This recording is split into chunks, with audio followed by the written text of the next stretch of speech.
Are you in the midst of a conflict right now with somebody and it's dragging you down? It's sucking out the joy in your life?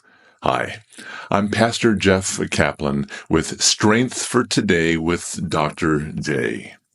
I've been involved in pastoral ministry going back to 1985, and I've seen much conflict. Conflict that I've had with people, conflict that I've seen that other people have had with others. Well, in this video, I'd like to pass along to you a tip that you can immediately put into practice that will help you to minimize the conflicts in your life. Let's go. Here's the tip. Do some peacemaking.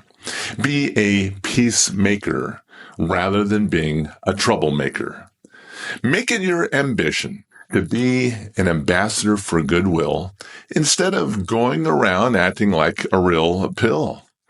Did you know that it's to your advantage, it's to your benefit to being a peacemaker, not a troublemaker? But don't take it on my word. Take it on the words of Jesus himself. In the Sermon on the Mount, Jesus brings to our attention a surefire way to happiness involves being a peacemaker.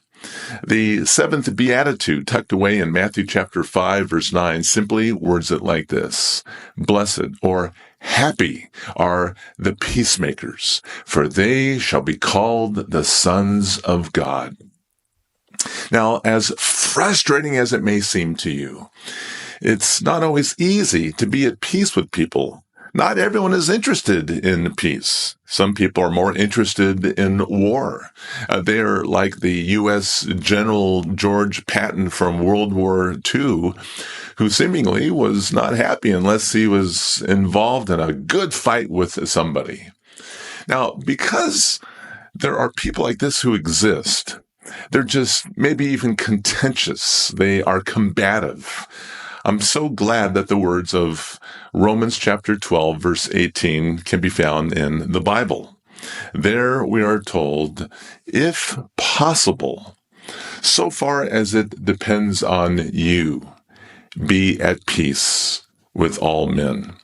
I'm so glad that Paul wrote those words. It tells me what a realist he is. Now, there are two qualifications, two caveats he makes in that verse. He uses the words, if possible, and so far as it depends on you. Even if a tiny door of peace is open, just a smidgen, just a crack, you take personal responsibility for doing your part. And let God be responsible for taking care of the other guy's heart. Now, maybe you're thinking to yourself, okay, I need to be a peacemaker, and that's what Jesus tells us to do. But how? Tell me, Jeff, how can I go about being a peacemaker? Well, one thing that you can do is pursue it.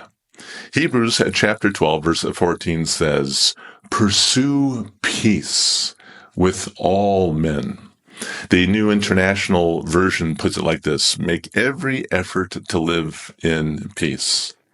In other words, don't wait around for the other guy to pursue peace with you. You take the initiative. You get after it. You pursue that peace. Well, in addition to pursuing peace, you can also be a peacemaker by being selfless.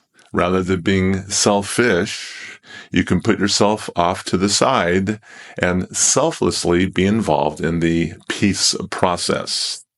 Listen to these profound words from the Apostle Paul from Ephesians chapter 4 and verses 1 through 3.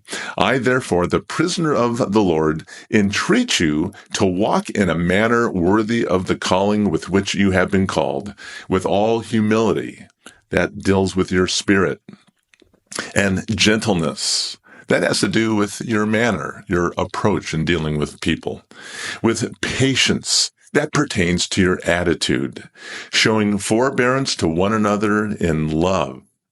That can be relevant to your actions, that you're displaying love. Being diligent to, here it is, preserve the unity of the Spirit in the bond of peace. So be a peacemaker by pursuing it and by pursuing selflessness. Do some peacemaking on your part. I believe this can help you with whatever conflict that you're experiencing right now. If you would like to share your comments, feel free to drop them in the comment section below or write to me at strengthfortoday with Dr. J at gmail.com. I'd love to hear from you. In the meantime, may God grant you and yours His strength for today.